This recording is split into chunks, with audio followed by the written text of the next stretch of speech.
हरे कृष्णा। राधे राधे। नमस्कार प्रिय भक्तों, आज है अपरा एकादशी। आज मैं आप सभी को सुनाऊंगी अपरा एकादशी की व्रत कथा। साथ में बताऊंगी कि अपरा एकादशी का व्रत कब रखा जाएगा। तो आप यह वीडियो बहुत ही उपयोगी होने वाला है, तो यह वीडियो अंत तक ज़रूर से देखिएगा। और किसी भी कथा को हम सुनते हैं तो उसे पूरा जरूर सुनना चाहिए। अपरा एकादशी का व्रत से व्यक्ति के सभी पापों का नष्ट हो जाता है, उसे नरक जाने से मुक्ति मिल जाती है, अर्थात नरक का गामी नहीं होता है। इस दिन भगवान श्री नारायण की पूजा करने से, अर्चना करने से और व्रत रखने से, भगवान का कीर्तन करने से अपरा एकादशी का पूरा फल प्राप्त होता है। अपरा एकादशी, जिसे हम अचला एकादशी भी कहते हैं, यह ज्येष्ठ माह के कृष्ण पक्ष की एकादशी होती है। इस दिन भगवान विष्णु की पूजा, उपवास रखने से, भजन कीर्तन करने से, दान का विशेष महत्व होता है।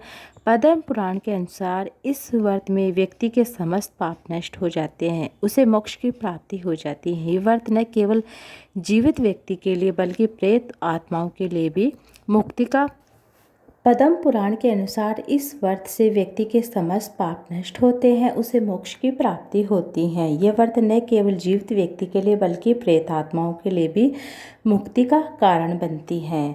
आज उत्तरायण भाद्रपद नक्षत्र शाम 4:02 से 2 मिनट तक रहेगा और प्रीति योग शाम 6:36 तक रहेगा। इन विशेष योग में अपरा एकादशी का व्रत कथा सुनना, पढ़ना फलदायी होता है। भजन कीर्तन करना, पूजा करना फलदायी है। अपरा एकादशी की आज मैं कथा सुनाने जा रही हूँ। युधिष्ठिर ने जनार्दन ज्येष्ठ के कृष्ण पक्ष की एकादशी के बारे में भगवान श्री कृष्ण से पूछा, तो भगवान श्री कृष्ण ने कहा कि यह एकादशी, जिसे हम अपरा एकादशी कहते हैं, जिसे हम अचला एकादशी कहते हैं, मैं उसका महात्म्य सुनाता हूँ, उसे बताने की कृपा कीजिए।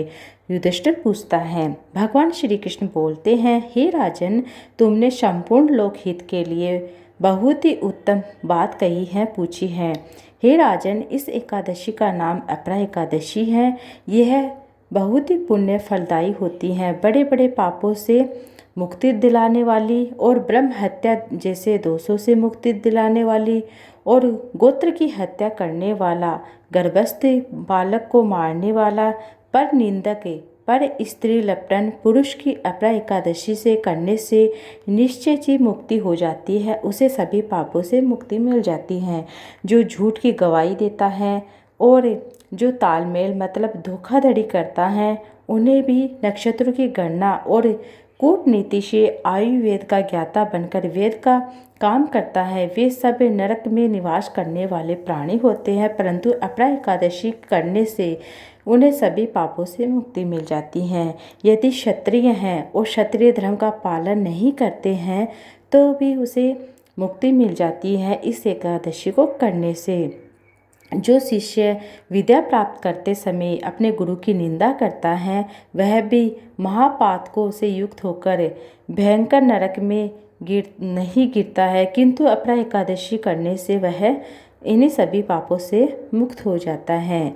माघ में जब सूर्य मकर राशि में स्थित होता है, उस समय प्रयाग में स्नान करने वाले मनुष्यों को जो पुण्य होता है, काशी में शिव रात्रि का जो व्रत करते हैं जो पुण्य प्राप्त होता है, गया में पिंडदान करके पितरों की तृप्ति प्रदान करने वाला जो पुरुष होता है, जिससे पुण्य का भागी होता है, बृहस्पति के सिंह राशि पर स्थित होने पर गोदावरी में स्नान करने वाला मानव जिस फल को प्राप्त करता है, और बद्री आश्रम की यात्रा के समय भगवान केदारनाथ के दर्शन से या बद्री तीर्थ के सेवन से जो पुण्य फल प्राप्त होता है, और सूर्य ग्रहण के समय कुरुक्षेत्र में दक्षिणा सहित यज्ञ करने से, हाथी घोड़ा स्वर्ण दान करने से जिस फल की प्राप्ति होती है, वह केवल मात्र अपरा एकादशी कर लेने से मनुष्य को सभी फल प्राप्त हो जाते हैं।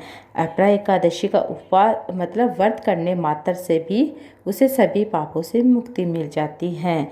श्री विष्णु लोक प्रतिष्ठित हो जाता है, अर्थात विष्णु लोक का प्रतिष्ठित विष्णु लोक को प्राप्त हो जाता है। इसको पढ़ने से, सुनने से सहस्त्र गोदान का फल उसे मिल जाता है। युधिष्ठिर ने कहा, जनार्दन, अपरा का महात्म्य मैंने सुन लिया। अब ज्येष्ठ के शुक्ल पक्ष की जो एकादशी है उसका वर्णन कीजिए। भगवान श्री कृष्ण बोलते हैं, राजन इसका वर्णन परम धर्मात्मा सत्य नित्य और व्यास जी करेंगे, जो कि संपूर्ण शास्त्रों में तत्वज्ञ है और वेदांगों में पारंगत है, विद्वान है। तब वेद व्यास जी करने लगते हैं। दोनों ही पक्षों की एकादशियों को भोजन न करने और द्वादशी को स्नान करने से, पवित्र नदी में स्नान करने से, फूल भगवान को अर्पित करने से और शिव की पूजा करने से, भगवान श्री नारायण की पूजा करने से, पहले ब्राह्मण को भोजन कराने, अंत में स्वयं भोजन करने से, राजन जिन जिन मैंने जो बताए हैं वह जितने भी पाप होते हैं उन सभी पापों से उसे मुक्ति मिल जाती है। यह सुनकर भीमसेन बोलते हैं, परम बुद्धिमान पितामह मेरी उत्तम बात सुनिए। राजा युधिष्ठिर कहते हैं, माता कुंती, द्रौपदी, अर्जुन, नकुल, सहदेव ये एकादशी को कभी भोजन नहीं करते हैं, मुझसे भी हमेशा यही कहते हैं, भीमसेन तुम भी एकादशी को भोजन ना खाया करो, किंतु मैं इन लोगों से यही कहता हूँ कि मुझसे भूखा नहीं रहा जाता है। ये थी आज की कथा। उम्मीद है आपको अच्छी लगी। वीडियो अच्छी लगी तो वीडियो को लाइक ज़्यादा से ज़्यादा शेयर कीजिएगा। अब मैं आपको पूजा विधि और महत्व के बारे में बताती हूँ। इस दिन उपवास करने से, भगवान श्री नारायण की पूजा करने से परम फल की प्राप्ति होती है।